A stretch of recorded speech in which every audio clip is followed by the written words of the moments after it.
إن الحمد لله نحمده ونستعينه ونستغفره ونعوذ بالله من شرور أنفسنا ومن سيئات أعمالنا من يهدي الله ولا مضل له ومن يضلله فلا هادي له أشهد أن لا إله إلا الله وحده لا شريك له وأشهد أن محمدا عبده ورسوله رب اشرح لي صدري ويسر لي أمري واحلل عقدة من لساني يفقهوا قولي اللهم أرنا الحق حقا وارزقنا اتباعه وأرنا الباطل باطلا وارزقنا اجتنابه اللهم أيدنا بروح القدس۔ آج ہم انشاءاللہ سورہ انبیاء کی آیت 78 سے 82 تک کریں گے۔ اعوذ باللہ من الشیطان الرجیم، بسم اللہ الرحمن الرحیم۔ شروع کرنے سے پہلے ایک بات پر ہمیں غور کرنا ہے کہ اللہ تعالیٰ نے اپنی اس قیمتی ترین کتاب میں ہم کو انبیاء السلام کے، صالحین کے، صدیقین کے واقعات کیوں سنائے؟ کیوں سنائے؟ سوچے تو، کیا ہماری جو استھیٹک سینس ہے، ہمارا جو جمالیاتی ذوق ہے، اس کی تسکین کے لیے اللہ تعالیٰ ہمیں سنا رہے ہیں؟ یا یہ کہ ہماری جو ہسٹری ہے اس کے بارے میں ہماری کریوسٹی کو، ہماری کریونگ کو، اس شوق کو پورا کرنے کے لیے، ہمارے تجسس کو پورا کرنے کے لیے اللہ تعالیٰ جو ہے وہ ہمیں یہ قصہ سنا رہے ہیں، یا اسٹوری ٹیلنگ کے لیے سنا رہے ہیں کہ ہم چٹخارے لے کے سر جوڑ کے انبیاء کی کہانیاں سنیں، پھر کندھے جھٹک کے کھڑے ہو جائیں، بولیں کہ پروفٹ کی سٹوریز بہت انٹرسٹنگ ہوتی ہیں، سب کو سننی چاہیے، اور پھر جو ہے وہ ہم اپنی دنیا کی خواہشات پوری کرنے کی ریس میں لگ جائیں، دنیا جمع کرنے کی مصروفیات میں لگ جائیں۔ یہ آیات اس لیے نہیں آئیں کہ ان آیات کو سننے کے بعد بھی ہماری زندگی نہ بدلے، ان کا کچھ اثر بھی ہمارے اوپر نظر نہ آئے، ہماری سوچوں میں کوئی تبدیلی ہی نہ آئے، نہ ہی ہمارے نظریات چینج ہو، نہ کوئی ہمارا زندگی کا اسکیجول ہے وہ چینج ہو۔ تو انبیاء کے یہ واقعات ہماری زندگی کے لیے اللہ تعالیٰ کے پسندیدہ ترین سیمپلز ہیں۔ اللہ تعالیٰ اپنے محبوب بندوں کی صفات کو ہمارے اندر دیکھنا چاہتے ہیں، اور جو گزشتہ قوموں کی برائیاں تھیں جو کہ اللہ کا غضب بھڑکاتی تھیں، تو ان میں سے اگر کوئی بات ہمارے اندر ہے تو ہمیں اس کو چھوڑنا ہے۔ ان واقعات کو سن کے ان گناہوں سے ہمیں بچنا ہے کہ جن کی بنا پر دوسری قوموں کو عذاب دیا گیا۔ تو انبیاء کرام کے واقعات کو بیان کر کے یہ بتایا جا رہا ہے کہ یہ ہیں وہ لوگ جن کے فٹ پرنٹس پر، جن کے نقش قدم پہ تمہیں چلنا ہے، ان کے فٹ پرنٹس تمہارا انتظار کر رہے ہیں کہ تم ان کو فالو کرو، ان کا اتباع کرنا ہے، ان کو امام بنانا ہے، ان کے پیچھے پیچھے چلنا ہے۔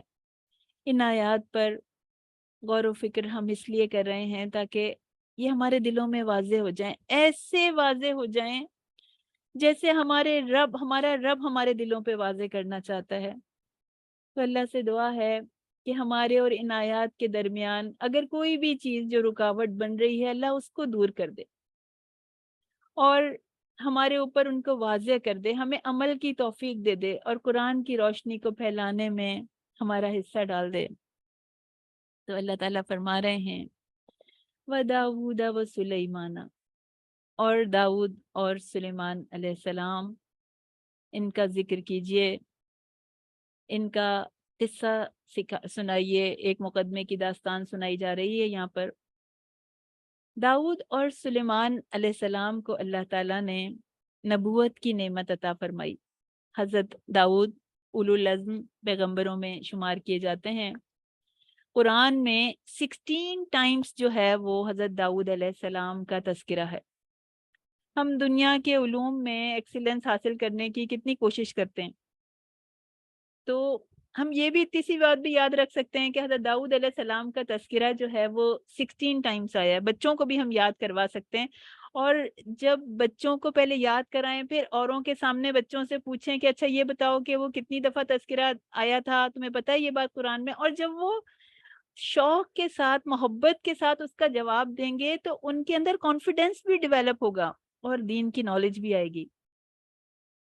تو قرآن پاک میں 9 سورہ مبارکہ ہیں جن میں کہ حضرت داؤد علیہ السلام کا قصہ آیا ہے، ذکر آیا ہے۔ سورہ بقرہ میں، سورہ نساء میں، سورہ معاہدہ میں، سورہ انعام میں، سورہ اسراء میں، سورہ انبیاء، سورہ نمل، سورہ سبا اور سورہ صاد میں 16 مقامات پر حضرت داؤد کا ذکر آیا ہے، اور بعض صورتوں میں تفصیل سے آیا ہے، بعض میں مختصر طور پر ان کے حالات بیان کیے گئے ہیں۔ حضرت داؤد اللہ کے بہت بلند پایہ نبی تھے، رسول تھے اور بادشاہ بھی تھے۔ انبیاء کرام میں حضرت آدم علیہ السلام کے بعد حضرت داؤد علیہ السلام ہی وہ پیغمبر ہیں جنہیں قرآن کریم نے خلیفہ کے لقب سے نوازا۔ ایک حضرت آدم علیہ السلام کو کہا تھا اور ایک جو ہے وہ حضرت داؤد علیہ السلام کو، کہ اے داؤد انا جعلناک خلیفۃ فی الارض، کہ ہم نے آپ کو زمین پر خلیفہ بنایا۔ اللہ تعالیٰ نے حضرت داؤد علیہ السلام کو زبور عطا فرمائی، فرمایا کہ ہم نے بعض پیغمبروں کو بعض پر فضیلت بخشی اور داؤد علیہ السلام کو زبور عنایت کی۔ سورہ نساء میں بھی اس کا تذکرہ ہے۔ زبور کے معنی ہوتے ہیں پارا کرنا، ٹکڑے۔ تو زبور کے نزول کا مقصد ایکچولی تورات کی تکمیل تھا، تو اس لیے یہ تورات ہی کا ایک حصہ تھی۔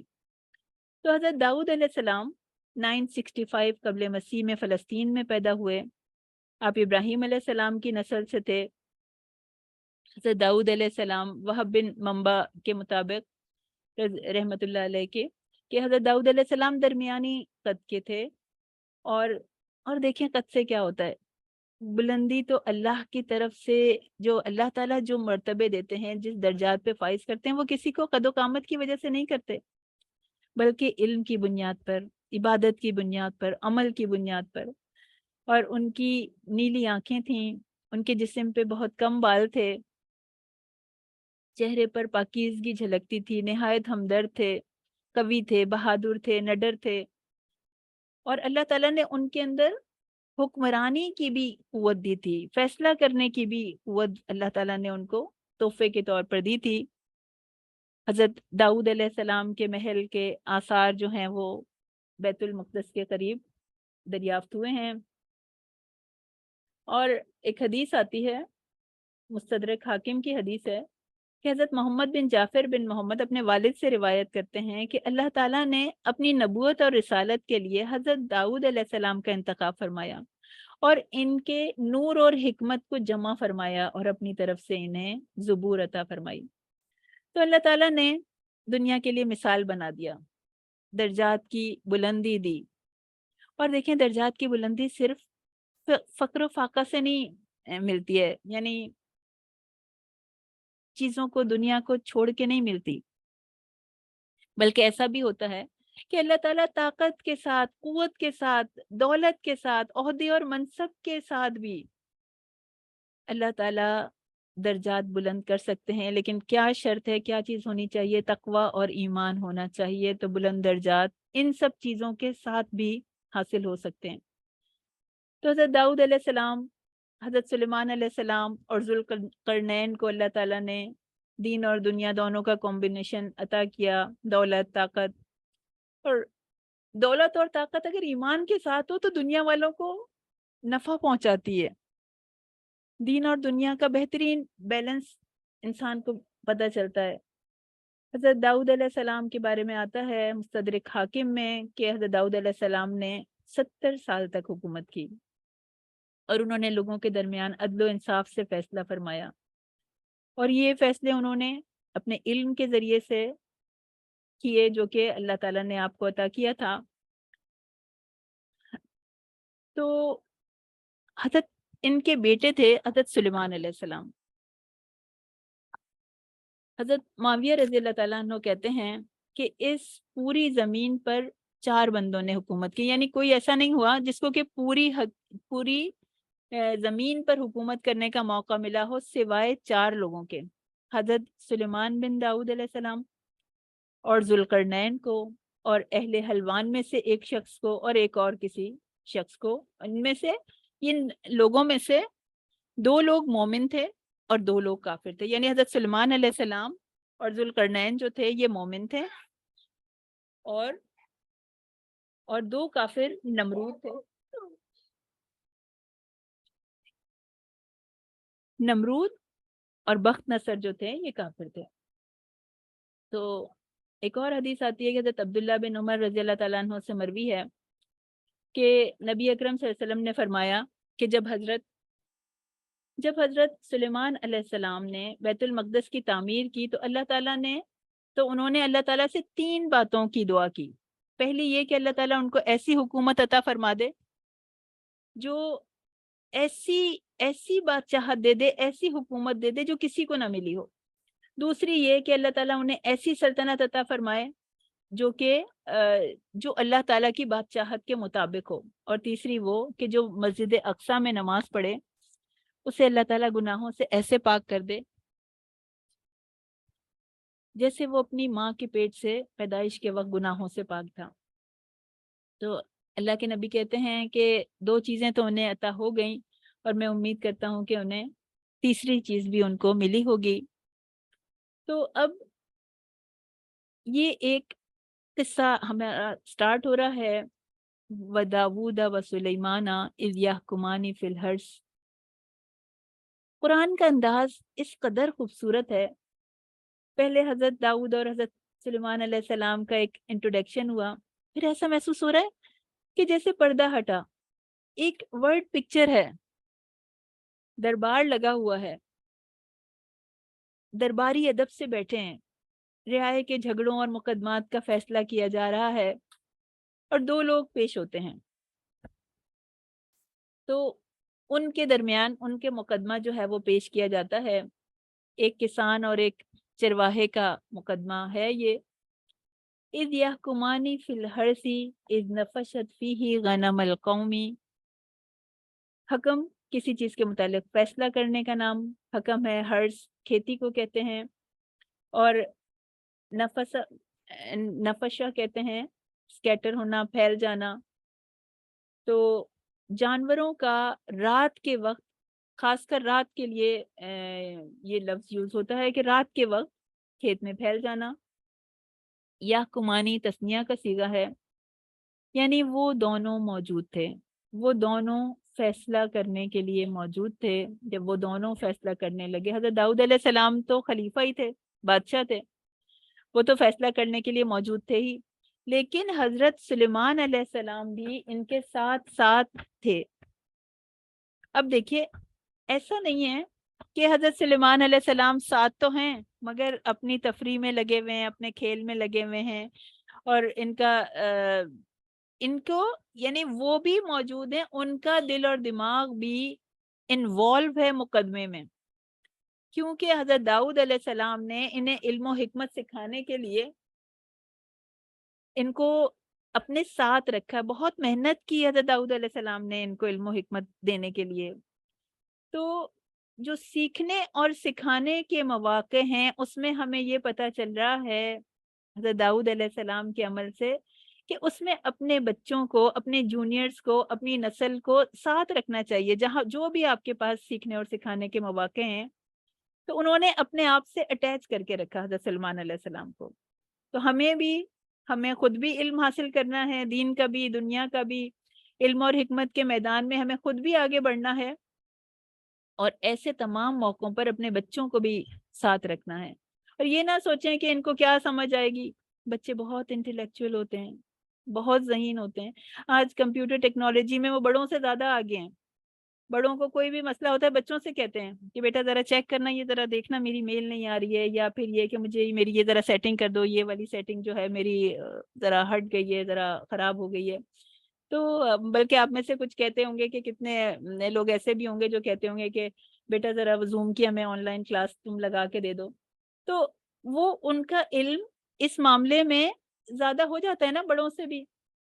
تو بات کیا ہے اصل میں، فرق ہے انٹرسٹ کا۔ جس چیز میں انٹرسٹ ہوتی ہے تو اس چیز میں انسان بڑھتا چلا جاتا ہے۔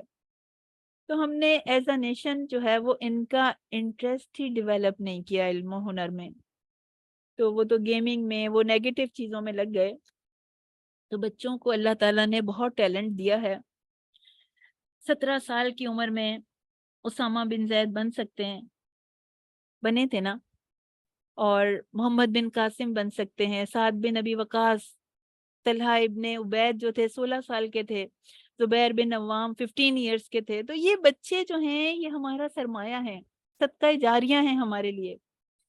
اگر ہم ان کو نیکیوں کی دوڑ میں لگائیں گے، بھلائیوں کی ریس کا پارٹیسپینٹ بنائیں گے، تو یہ ہمارے لیے صدقہ جاریہ بنیں گے، یہ ہمیں اور بھی دنیا کو نفع پہنچانے والے بنیں گے۔ تو بڑی ذمہ داری ہے ماں باپ پر، بہن بھائیوں پر، اساتذہ پر، جو بھی بڑے ہیں ان پر۔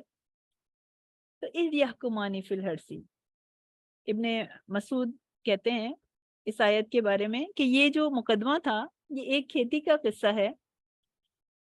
انگور کی بیلوں کا کھیت تھا، جن کے گچھے جو ہیں وہ نکل آئے تھے، انگور کے گچھے لٹک رہے تھے بیلوں سے، جنہیں رات کے وقت بھیڑ بکریوں نے اجاڑ دیا۔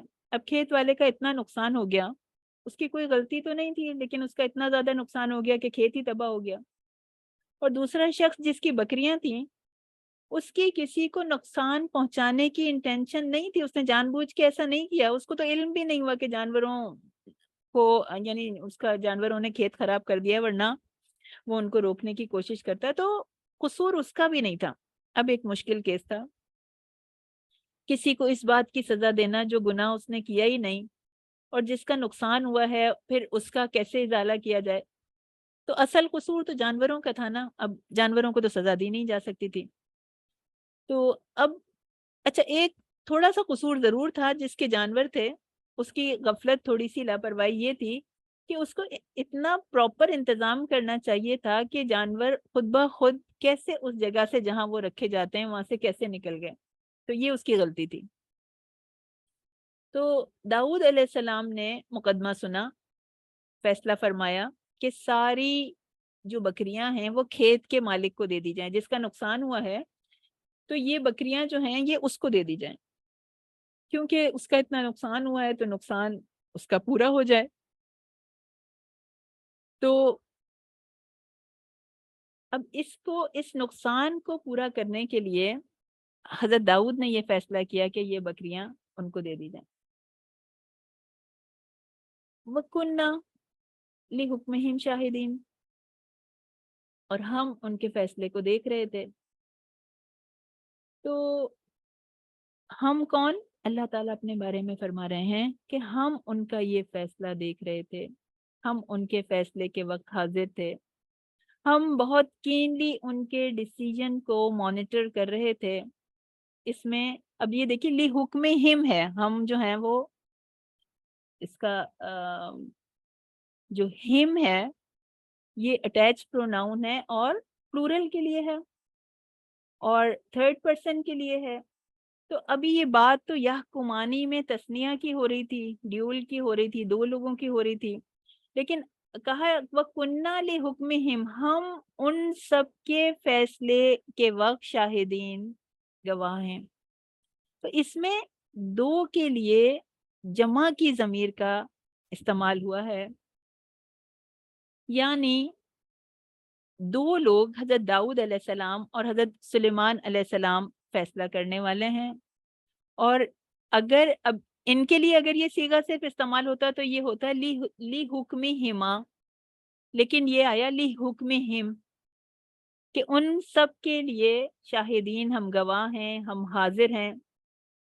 تو اللہ تعالیٰ کہہ رہے ہیں ہم ان کے فیصلے کے وقت حاضر تھے، بغور دیکھ رہے تھے، اور صرف ان دونوں کے فیصلے کے وقت ہم شاہد نہیں ہیں، بلکہ ہر اس شخص کو جس کو ہم کوئی مقام عطا فرماتے ہیں، جس کو ہم کوئی مرتبہ عطا فرماتے ہیں، جس کو ہم ڈیسیژن پاور دیتے ہیں، ڈیسیژن کرنے کے لیے ہم اس کو کسی مسند کے اوپر بٹھاتے ہیں، وہ چاہے کسی ملک کی حکومت کا فیصلہ ہو، کسی عدالت کا فیصلہ ہو، کسی ادارے کا فیصلہ ہو، کسی گھر کے کسی کمرے میں کوئی فیصلہ ہو رہا ہو، وَكُنَّا لِحُكْمِهِمْ شَاهِدِينَ، ہم اس فیصلے کے لیے گواہ ہوتے ہیں۔ اللہ تعالیٰ کو حضرت داؤد علیہ السلام اور حضرت سلیمان علیہ السلام کے معاملے میں جب یہ مقدمہ ہو رہا تھا تو اللہ تعالیٰ حاضر تھے، موجود تھے. اور ہمارے ملک کی پالیٹکس کا اگر فیصلہ ہو یا گھروں کی پالیٹکس کا فیصلہ ہو رہا ہو، کیا ملکوں میں پالیٹکس ہوتی ہوگی جو گھروں میں پالیٹکس ہوتی ہے، تو اب اللہ تعالیٰ یہ کہہ رہے ہیں کہ ہر فیصلہ وہ حضرت سلیمان علیہ السلام کے زمانے کا ہو، وہ گورنمنٹ لیول پر ہو، وہ اسمبلی لیول پر ہو، یا وہ گھروں کے لیول پر ہو، ہم گواہ ہیں، ہم حاضر ہیں، ہم دیکھ رہے ہیں کہ کیا فیصلہ کیا جاتا ہے، کون کتنی ناانصافی کرتا ہے، کون کتنا عدل کرتا ہے. تو انصاف چاہے بھابھی یا ماں کے درمیان ہو، یا ساس اور بہو کے درمیان ہو، یا شوہر اور بیوی کے درمیان ہو، نوعیت معاملات کی مختلف ہو سکتی ہے، مگر ایک بات اللہ تعالیٰ کہہ رہے ہیں یہ یاد رکھی جائے، وَكُنَّا لِحُكْمِهِمْ شَاهِدِينَ. اس آیت کے آخر میں یہ الفاظ ایسے ہی نہیں آ گئے. اللہ تعالیٰ ہمیں اپنی موجودگی کا احساس دلا رہا ہے کہ ایمان والے اللہ سے ڈرتے ہیں، ہر معاملے میں اس کی ناراضگی سے ڈرتے ہیں. وَكُنَّا لِحُكْمِهِمْ شَاهِدِينَ. اللہ ہر فیصلے پر شاہد ہے، گواہ ہے، بغور دیکھ رہا ہے، فیصلہ کرنے والے کے عدل کو بھی دیکھ رہا ہے، اس کی نیوٹرلٹی کو، اس کی غیر جانبداری کو دیکھ رہا ہے.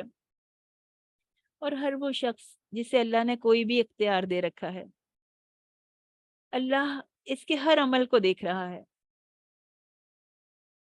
کہیں اللہ تعالیٰ دیکھتا ہے کہ کہیں کوئی میرے بندوں کے ساتھ کوئی زیادتی تو نہیں کر رہا ہے.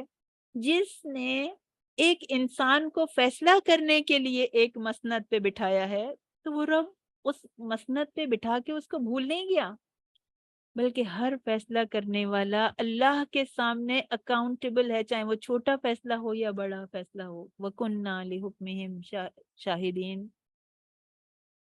اللہ تعالیٰ فرماتے ہیں اے لوگوں جو ایمان لائے ہو، یہ سورہ نساء کی آیت 135 ہے، کہ اے لوگوں جو ایمان لائے ہو انصاف کے قائم کرنے والے بنو. ہم سب سے کہا جا رہا ہے، اللہ ہم سب کے درمیان عدل دیکھنا چاہتا ہے کہ ہم سب عدل کو قائم کرنے والے ہوں، اور اللہ کے لیے گواہی دو، یعنی سچی گواہی دو. کسی انسان کے لیے گواہی نہ دو، جھوٹی گواہی نہ دو. اگرچہ تمہارے انصاف اور تمہاری گواہی کی عزت تمہاری خود اپنی ذات پہ پڑتی ہو، یعنی تمہیں خود نقصان ہو رہا ہو، یا تمہارے والدین پہ پڑتی ہو، یعنی تمہارے والدین کو نقصان ہو رہا ہو، یا رشتہ داروں پر پڑتی ہو، یا تمہارے رشتہ داروں کو نقصان ہو رہا ہو، اور کسی مالدار کی وجہ سے رعایت نہ کی جائے، یعنی کوئی مالدار ہے اس لیے رعایت کر دی، نہ کسی فقیر کے فقر کے ڈر کی وجہ سے کسی کو سچی بات کہنے سے روکے. تو اللہ تعالیٰ ہمیں کہہ رہے ہیں نہ خواہش نفس کی وجہ سے، نہ عصبیت کی وجہ سے، نہ بغض کی وجہ سے تم انصاف سے نہیں رکنا.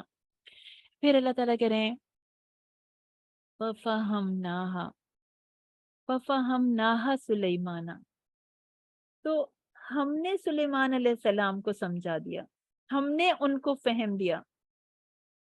اللہ تعالیٰ فرما رہے ہیں ہم نے سمجھایا ہے، اس سے بہتر فیصلہ ہم نے کروایا ہے. تو ہمیں کیا پتہ چل رہا ہے، اللہ تعالیٰ ہمیں کیا بتا رہے ہیں کہ ہر صلاحیت، ہر ایبلٹی، ہر قابلیت اللہ کی عطا کردہ ہے. سلیمان علیہ السلام کو بھی اللہ تعالیٰ نے عطا فرمائی سمجھنے کی صلاحیت، اور ہمیں بھی دینے والے اللہ تعالیٰ ہیں. ہم قرآن پڑھ کے جو سمجھنے کی کوشش کر رہے ہیں وہ بھی تو اسی کا احسان ہے. یہ بصارت اسی کی دی ہوئی ہے، یہ سماعت سننے کی قوت اسی کی دی ہوئی ہے، فہم جو ہم سمجھ رہے ہیں، جتنی بات ہمیں سمجھ میں آ رہی ہے، جتنی ہم کمپریہنڈ کر رہے ہیں، یہ سب اللہ تعالیٰ کی طرف سے. دماغ تو جانوروں کے پاس بھی ہوتا ہے مگر وہ سمجھ نہیں سکتے. تو اللہ تعالیٰ نے یہ نہیں کہا کہ سلیمان علیہ السلام نے بہترین فیصلہ کیا، بلکہ کہا ہم نے سمجھایا ان کو. تو ایک چیز سے ہماری کریکشن کی جا رہی ہے کہ اگر ہم کسی بھی پروجیکٹ میں کامیاب ہوئے ہیں، کسی موقع پر کسی پلاننگ میں ہم کامیاب ہوئے ہیں، اور کہیں بھی ہماری انڈرسٹینڈنگ کو اپریشیٹ کیا گیا ہے، یا ہمارے بہت اچھے گریڈز آ گئے یا ڈسٹنکشن آ گئی، تو اس میں ہمارا اپنا کوئی کریڈٹ نہیں ہے. سمجھایا تو ہمارے رب نے ہے نا ہم کو، جیسے حضرت سلیمان علیہ السلام کو سمجھایا تھا، تو کامیابی تک تو اس نے پہنچایا ہے. تو کوئی بھی نعمت ہو جس کو بھی ملی ہے، اس کو اپنے رب کا شکر ادا کرنا ہے، بہت شکر ادا کرنا ہے. اور اس کے خزانوں میں کمی نہیں ہے، جو اس سے مانگے گا تو وہ اللہ تعالیٰ اس کو عطا کریں گے. حضرت ابن تیمیہ جو ہیں وہ جب آیات کو پڑھتے تھے، ان کے اوپر غور و فکر کرتے تھے تو دعا کرتے تھے، یا مفاہم سلیمان و فہمنی، اے سلیمان علیہ السلام کو سمجھانے والے رب مجھے بھی سمجھا دے۔ اور پھر اللہ تعالیٰ کہہ رہے ہیں وَكُلًّا آتَيْنَا حُكْمًا وَعِلْمًا، اور سب کو ہم نے حکم اور علم عطا کیا، ہماری ہی دین ہے۔ داؤد علیہ السلام نے بھی اپنے علم اور حکمت کے حساب سے فیصلہ کیا تھا، اور سلیمان علیہ السلام کو اللہ تعالیٰ نے زیادہ عادلانہ فیصلہ سمجھا دیا۔ تو کیا عادلانہ فیصلہ تھا وہ؟ سلیمان علیہ السلام نے کہا کہ اے اللہ کے نبی آپ کہیں تو میں اس کا فیصلہ آپ کو بتاؤں؟ تو حضرت داؤد نے پوچھا جی بتاؤ کیا ہے وہ فیصلہ؟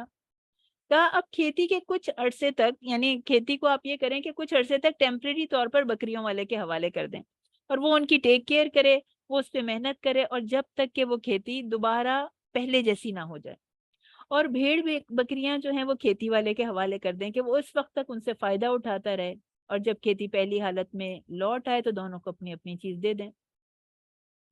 تو حضرت سلیمان علیہ السلام کا فیصلہ حضرت داؤد علیہ السلام کو پسند آیا، اور انہوں نے اس کو نافذ کیا۔ حضرت سلیمان جب مقدمے میں انہوں نے انٹرپٹ کیا تو حضرت داؤد علیہ السلام کا بیہیویئر دیکھیے، انہوں نے یہ نہیں کہا کہ آپ خاموش رہیے، بڑوں کے معاملات میں بچے نہیں بولا کرتے، بلکہ ان کو انکریج کیا، بچوں کی ہمت افزائی کرنے کی وجہ سے بچوں کو کانفیڈنس ملتا ہے، ان کے فیصلے کو فوقیت دی، ان کی حکمت کو تسلیم کیا، اور اپنی انسلٹ نہیں خیال کیا اس کو کہ یہ تو میری انسلٹ ہوگی، میرے فیصلے کو تو ریجیکٹ کر دیا گیا اور اس کے فیصلے کو نافذ کر دیا گیا۔ اب حضرت داؤد علیہ السلام کا مرتبہ دیکھیں، بادشاہ بھی ہیں، باپ بھی ہیں، لیکن کوئی ایگو نہیں ہے، ہرگز نہیں کہا، سوچا بھی نہیں کہ تم نے تو سارے درباریوں کے سامنے، مقدمہ لانے والوں کے سامنے تم نے میری انسلٹ کر دی، اس لیے میں نے تمہیں پالا پوسا ہے، اس لیے میں نے تمہیں پڑھایا لکھایا ہے، کیونکہ اللہ تعالیٰ نے ان کو حکمت دی تھی، علم دیا تھا۔ اور ایمان والے ہر بات کو انا کا مسئلہ نہیں بنا دیتے۔ داؤد علیہ السلام باپ ہیں، سلیمان علیہ السلام ان کے بیٹے ہیں، چھوٹے ہیں۔ اس سے ہمیں ایک بات یہ بھی پتہ چل رہی ہے کہ بعض اوقات بیٹا باپ سے زیادہ بات جو ہے وہ سمجھ لیتا ہے، ایسے بھی کیسز ہوتے ہیں، چھوٹے کی بات بھی صحیح ہو سکتی ہے۔ اور اس میں کفار عرب کے جو کفار تھے ان کے لیے بھی سبق ہے کہ رسول اللہ صلی اللہ علیہ وسلم کی رہنمائی کے باوجود جو آبا و اجداد کی رسومات نہیں چھوڑتے تھے نا، تو ایسا بھی ہو سکتا ہے کہ آبا غلط بھی ہو سکتے ہیں، انہوں نے جو ٹرینڈز قائم کیے ہیں وہ غلط بھی ہو سکتے ہیں، ان سے صحیح بات نبی کریم صلی اللہ علیہ وسلم بتا رہے ہیں تو ان کو سننی چاہیے۔ پھر ایک چیز اور بھی ہمیں اس سے معلوم ہو رہی ہے کہ کبھی علمی اور مذہبی لحاظ سے کوئی بڑی شخصیت بھی اجتہاد میں غلطی کر سکتی ہے، تو ایسا ہو سکتا ہے۔ تو اللہ تعالیٰ نے سلیمان علیہ السلام کو فیصلہ کرنے کی سمجھ عطا فرمائی، ان کا فیصلہ اجتہاد سے تھا، وہی نہیں تھا۔ اگر وہی ہوتا تو پھر، یعنی حضرت داؤد علیہ السلام کا فیصلہ وہی ہوتا تو پھر اس کو نہیں بدلا جا سکتا تھا۔ تو انبیاء کے اجتہاد کی اصلاح جو ہے وہ اللہ تعالیٰ فرما دیتے ہیں۔ تو فرمایا فَفَهَمْنَا سُلَيْمَانَ وَكُلًّا آتَيْنَا حُكْمًا وَعِلْمًا، ان آیات میں اللہ تعالیٰ نے داؤد علیہ السلام اور سلیمان علیہ السلام کو عطا کردہ نعمتوں کا ذکر فرمایا ہے۔ سب سے پہلے وہ نعمت ذکر فرمائی جو کہ دونوں کو عطا ہوئی، یعنی علم اور حکمت، اور یہ نعمت تمام نعمتوں سے افضل ہے۔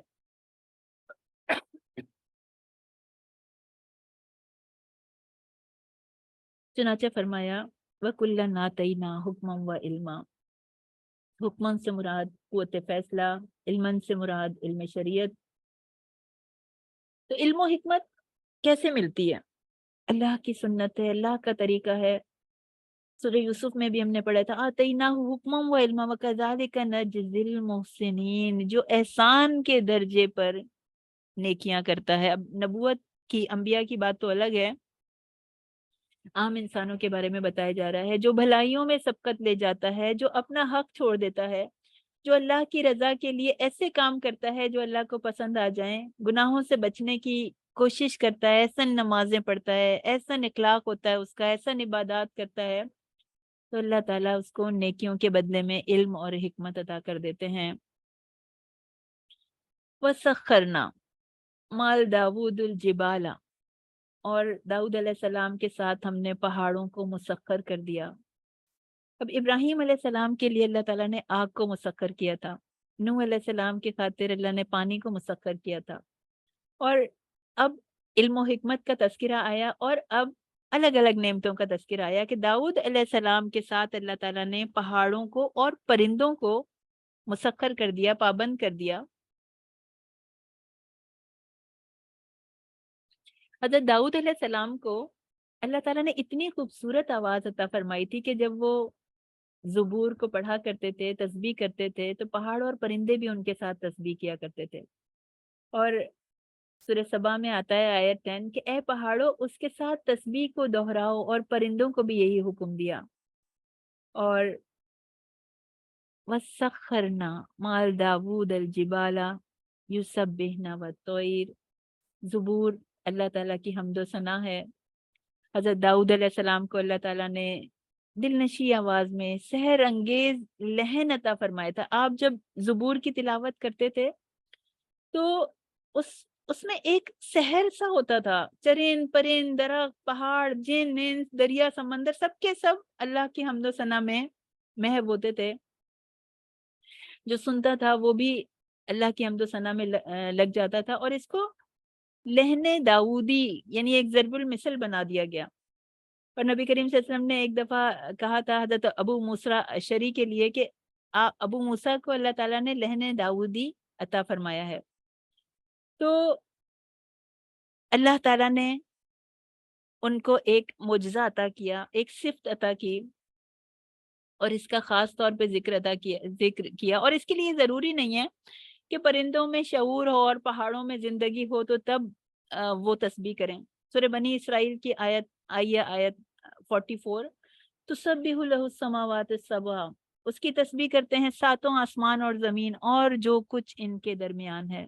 کوئی چیز ایسی نہیں جو اس کی حمد کرتے ہوئے اس کی تسبیح نہ کرے، لیکن تم ان کی تسبیح کو سمجھتے نہیں ہو۔ تو تسبیح تو کرتی ہے، اللہ تعالیٰ نے ہمیں بتا دیا کہ ہر چیز تسبیح کرتی ہے۔ اور حضرت عبداللہ بن عباس رضی اللہ تعالیٰ انہوں نے بھی فرمایا تھا کہ ہر زندہ چیز تسبیح کرتی ہے، چاہے وہ اپنی حیات کے حساب سے، یہ ہو سکتا ہے جیسے پہاڑ تو بے جان ہے وہ بھی تسبیح کرتا ہے۔ اب مفسرین کہتے ہیں دروازہ کھولنے کی آواز، چھت کا چٹکنا، یہ بھی تسبیح کرتا ہے، سبحان اللہ و بحمدہ، سبحان اللہ العظیم۔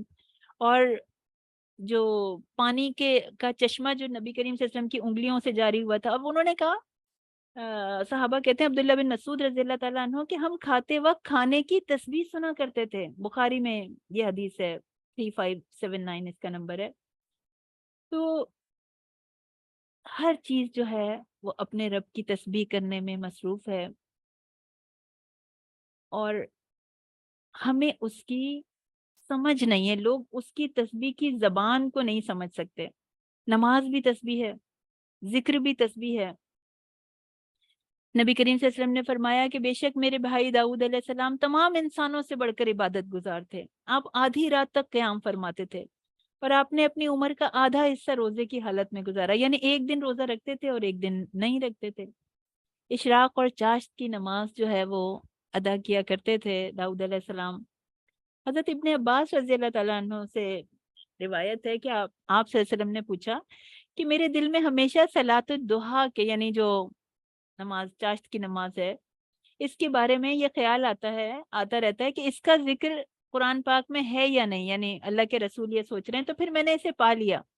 تو آپ نے پھر سورہ صاد کی یہ آیت پڑھی، اِنَّا سَخَّرْنَا الْجِبَالَ مَعَهُ يُسَبِّحْنَ بِالْعَشِيِّ وَالْإِشْرَاقِ، اشراق اور ضحیٰ ایک ہی ہیں، تو انہوں نے کہا کہ میں نے اس آیت میں پا لیا۔ تو اشراق اور ضحیٰ، جو اول وقت ہے وہ اشراق کا ہے، جو ضحیٰ جو آخری زوال کا وقت ہے، یعنی زوال سے پہلے کا جو وقت ہے تھوڑا پہلے تک کا، وہ ضحیٰ کا وقت ہے۔ اس میں 2 رکعت سے لے کے آپ 4 رکعت بھی پڑھ سکتی ہیں، 8 رکعت بھی پڑھی جا سکتی ہیں، 12 رکعت بھی پڑھی جا سکتی ہیں، جتنی زیادہ کوئی پڑھ لے۔ تو یہ نماز حضرت داؤد علیہ السلام ادا کیا کرتے تھے، ہمارے نبی صلی اللہ علیہ وسلم ادا کیا کرتے تھے۔ اور آپ سب کا بھی پریکٹیکل ہوم ورک یہ ہے کہ فرض نماز کی پابندی کے ساتھ ساتھ یہ کوشش کرنی ہے کہ اشراق یا چاشت کے کم از کم 2 نفل ادا کرنے ہیں۔ انشاءاللہ تعالیٰ اس کو اپنی عادت بنانا ہے۔ تو کتنا خوبصورت ہوگا وہ منظر، کہ کتنا حسین ہوگا وہ منظر جب اللہ تعالیٰ کے نبی داؤد علیہ السلام کے ساتھ پہاڑ اور پرندے بھی تسبیح کرتے ہوں گے، تو ہم بھی تو، ہمیں پتہ ہے نا یہ پہاڑ، درخت، پھول، پتے تسبیح کرتے ہیں، بس ہمیں سنائی نہیں دیتی. تو ہم بھی تو کبھی ایسی انوائرمنٹ میں بیٹھ کر ان کے ساتھ اللہ کا ذکر کر سکتے ہیں. تو ہم اگر وہ تو کر ہی رہے ہیں تسبیح، ہم بھی اس میں شامل ہو جائیں تو ہماری بھی دنیا اور آخرت سنور جائے. اللہ تعالیٰ کہہ رہے ہیں وَكُنَّا فَاعِلِينَ، یہ تسخیر کرنے والے ہم ہی تھے، ہم جو چاہیں کر سکتے ہیں، یہ سب کچھ ہمارے کرنے سے ہوتا ہے. پھر اللہ تعالیٰ فرما رہے ہیں وَعَلَّمْنَاهُ، اور ہم نے سکھایا اس کو، ہم نے علم دیا اس کو. صَنَعَةَ لَبُوسٍ لَكُمْ، یعنی اللہ تعالیٰ نے ذرا بنانا سکھایا حضرت داؤد علیہ السلام کو، تاکہ وہ لڑائی میں لوگوں کو سیو کر سکے. لبوس، لباس ایک ہی ہے، موقع کے لحاظ سے مختلف ہوتا ہے. لڑائی کا لباس جو ہے وہ ذرا کہلاتا ہے. تو یہ داؤد علیہ السلام پر اللہ کا تیسرا انعام ہے کہ اللہ تعالیٰ نے ان کے ہمراہ پہاڑوں اور پرندوں کو مسخر کیا اور لوہے کو بھی نرم کر دیا. انہیں لوہے کی تاروں اور حلقوں میں ذرا بنانے کا، اس سے ذرا بنانے کا ہنر سکھا دیا. تو جو اتنی ہلکی اور عمدہ یہ جو ذرا بنائی جا رہی ہیں، اس کے انوینٹر جو آرمر ہوتے ہیں، اس کے انوینٹر جو ہیں وہ حضرت داؤد علیہ السلام ہیں. تو انہی سے دوسروں نے یہ فن سیکھا، اور یہ نعمت صرف اس وقت تک کے لوگوں کے لیے نہیں تھی، بلکہ قیامت تک کے لوگ جو ہیں وہ اس سے فائدہ اٹھاتے رہیں. تو ذرا سازی کی صنعت جو ہے وہ حضرت داؤد علیہ السلام سے شروع ہوئے. اور اس میں ایک واقعہ آتا ہے کہ دو فرشتے انسانی شکل میں حضرت داؤد علیہ السلام کے پاس سے گزرے. ایک نے دوسرے سے کہا کہ داؤد علیہ السلام کیا ہی اچھے انسان ہیں، اگر وہ بیت المال سے اپنا خرچ نہ لیتے. تو حضرت داؤد علیہ السلام نے اللہ تعالیٰ سے دعا فرمائی کہ یا اللہ آپ مجھے کوئی ایسی صنعت سکھا دیجئے جس کے ذریعے سے میں اپنی روزی کما سکوں. تو اللہ تعالیٰ نے حضرت داؤد علیہ السلام کو اپنی پسندیدہ یہ جو لوہے کی صنعت تھی، ذرا بنانے کی صنعت تھی، وہ سکھا دی. تو لوہے کو موم کی مانند ان کے لیے نرم کر دیا، وہ جہاں چاہتے تھے لوہے کو موڑ لیتے تھے. تو یہ آرمر جو ہوتی ہے یہ صرف تلواروں سے نہیں بچاتی، بلکہ جو بلٹ پروف جیکٹس ہیں وہ بھی اسی کی ایڈوانس شکل ہیں، ابھی آج تک یوز کی جاتی ہیں. تو یہ ٹیکنالوجی حضرت داؤد علیہ السلام کی ایجاد کردہ ہے. تو اللہ تعالیٰ کی کتنی بڑی نعمت ہے کہ اس نے ہماری ضرورت کا ہر انتظام کر دیا، جس پر اللہ تعالیٰ کا شکر یعنی ہم پر لازم ہے. فَهَلْ أَنْتُمْ شَاكِرُونَ، تو تم کیا اللہ کا شکر کرو گے؟ یہ سوال نہیں ہے، دراصل حکم کی تاکید ہے. اللہ تعالیٰ چاہتے ہیں کہ ہم ایک ایک نعمت کو دیکھیں، اس کے بارے میں سوچیں اور پھر اپنے رب کے شکر گزار ہو جائیں. تو یہ ٹیکنالوجی، جو بھی علم، جو بھی ٹیکنالوجی انسان کو ملی ہے، ہر گیجٹ، ہر ڈیوائس، یہ جو ساری مشینریز جو ہمیں آرام و سکون پہنچاتی ہیں، یہ بھی اللہ تعالیٰ کی نعمتیں ہیں. کیونکہ وَفَهَمْنَاهَا، اللہ نے سمجھا دیا، اللہ نے علم دیا، اللہ نے ٹیکنالوجی دی، اللہ نے مسخر کر دیا ہمارے لیے. یہ جو اے سی ہیں، فین، الیکٹریسٹی، کار، بسز، ایروپلین، ایوری تھنگ، ہر آسانی اللہ کی طرف سے ہے. اللہ ہم سے چاہتے ہیں کہ ہم شکر کریں، ہر چیز کو استعمال کریں اور شکر کریں. ولی سلیمان الریحَ عاصفۃ تجری بامرہ، تو حضرت سلیمان کے لیے اللہ تعالیٰ نے ہوا کو مسخر کیا جو تیز چلنے والی تھی، تو وہ اب ان کے حکم سے چلتی تھی. اللہ تعالیٰ نے پانی کو حکم دیا تھا نوح علیہ السلام، یعنی نوح علیہ السلام کو نقصان نہ پہنچائے، ان کے ساتھیوں کو چھوڑ کر ان کی ساری قوم کو غرق کر دیا تھا. اور حضرت ابراہیم علیہ السلام پر آگ سلامتی بن گئی تھی، لیکن اللہ تعالیٰ نے وہ ان کے قابو میں نہیں دے دی تھی. آگ کو حضرت ابراہیم کے قابو میں نہیں دے دیا تھا، پانی کو حضرت نوح کے قابو میں نہیں دے دیا تھا، لیکن حضرت سلیمان علیہ السلام کو، یعنی ہوا کو ان پر ان کو قابو دے دیا. تو یہ بھی ان کی بڑی خوبصورت صفت ہے، بڑی خوبصورت کہ اللہ تعالیٰ نے اس کو، ہوا کو ان کے حکم کے تابع کر دیا. آصفن کا مطلب ہے شدیدۃ الحبوب، یعنی بہت سخت تیز چلنے والی ہوا. سورہ صاد آیت 36 میں آتا ہے کہ ہم نے اس کے لیے، یعنی حضرت سلیمان علیہ السلام کے لیے ہوا کو تابع کر دیا جو اس کے حکم سے بہت نرم چلتی تھی جہاں کا وہ ارادہ کرتا تھا. تو اور یہ بھی آتا ہے سورہ سبا میں کہ ہوا کا ہوا کو سلیمان علیہ السلام کا یعنی جو اس کا چلنا جو تھا وہ 1 ماہ کا سفر، یعنی ایک ماہ میں جو سفر کیا جاتا تھا وہ چند گھنٹوں میں ہو جاتا تھا یا 1 گھنٹے میں ہو جاتا تھا۔ تو سوال یہ ہے کہ اس جگہ یعنی ایک جگہ اللہ تعالیٰ نے ہوا کو تند و تیز بتایا اور ایک جگہ ہوا کو نرم بتایا، کہ یہ جو سورہ صاد 36 میں ہے کہ اس کے حکم سے بہت نرم چلتی تھی۔ تو یہ کیا ڈفرنس ہے؟ یہ بات ہے کہ تند و تیز جو ہوا ہے وہ صبح کے وقت چند گھنٹوں میں 1 ماہ کا سفر کر لیتی ہے، اور اسی طرح پچھلے پہر میں بھی وہ چند گھنٹوں میں اتنا سفر کر لیتی ہے، لیکن اتنی نرم ہے، ایسی اسموتھ ہے کہ سلیمان علیہ السلام اور اس کے ساتھیوں کو کوئی تکلیف، کوئی جھٹکا محسوس نہیں ہوتا۔ تو اللہ تعالیٰ نے بہت بڑی صفت سے ان کو نوازا۔ حضرت سلیمان علیہ السلام نے اللہ تعالیٰ سے دعا کی تھی کہ اے میرے رب مجھے بخش دے۔ سورہ صاد 35 میں یہ دعا ہے کہ مجھے ایسی بادشاہی عطا فرما جو میرے بعد کسی کے لائق نہ ہو، اور اس دعا کو قبول کرتے ہوئے اللہ تعالیٰ نے ہوا کو ان کے تابع کر دیا، ان کے حکم سے وہ جہاں کا ارادہ کرتے تو وہ چل پڑتی تھی۔ تجری بامرہ الی الارض التی بارکنا فیہا، قرآن مجید میں سورہ بنی اسرائیل میں یہ بتایا گیا کہ یہ ارض مبارک جس کا یہاں پہ تذکرہ ہے، یعنی وہ اس کے حکم سے اس زمین کی طرف چلتی تھی جس میں ہم نے برکت رکھی تھی۔ یہ کون سی سرزمین تھی؟ یہ شام کی سرزمین تھی، سورہ بنی اسرائیل میں بتایا ہے اللہ تعالیٰ نے۔ تو اس آیت میں سلیمان علیہ السلام کے اپنے کسی بھی سفر سے ان کے دارالحکومت شام کی طرف واپس آنے کا تذکرہ ہے، کیونکہ انسان سفر کرتے ہوئے تو بہت دور پہنچ جاتا ہے اور پھر اس کے بعد واپسی مشکل ہوتی ہے۔ تو چنانچہ اللہ تعالیٰ نے فرمایا کہ وہ ہوا سلیمان علیہ السلام کے حکم سے ارض مبارک کی طرف، شام کی طرف جب وہ واپس آنا چاہتے تھے تو وہ واپس ان کو آرام سے لے آتی تھی۔ وَكُنَّا بِكُلِّ شَيْءٍ عَالِمِينَ، اور یہ اس سوال کا جواب ہے کہ اگر کوئی پوچھے کہ یہ کیسے ممکن ہے کہ تند و تیز ہوا جو ہے وہ اتنی نرمی سے سلیمان علیہ السلام کو لے کے مہینوں کا سفر کیسے طے کر لیتی ہے، تو اللہ تعالیٰ کہہ رہے ہیں وَكُنَّا بِكُلِّ شَيْءٍ عَالِمِينَ۔ انسان بہت قلیل علم دیا گیا ہے، اللہ تعالیٰ ہر چیز کا علم رکھتے ہیں۔ اللہ کے لیے کوئی انوکھی بات نہیں ہے، یہ کوئی مشکل بات نہیں ہے اللہ تعالیٰ کے لیے۔ وَمِنَ الشَّيَاطِينِ، اور شیطانوں میں سے مَن یغوصون لہ، ایسے تھے جو کہ غوطے لگاتے تھے۔ یغوصو، غین واو صاد، اس کا مطلب ہوتا ہے غوطہ لگا کر کوئی چیز لے کر آنا۔ تو کئی شیاطین یعنی اس کے لیے غوطے لگاتے تھے، اس کے علاوہ اور کام بھی کرتے تھے۔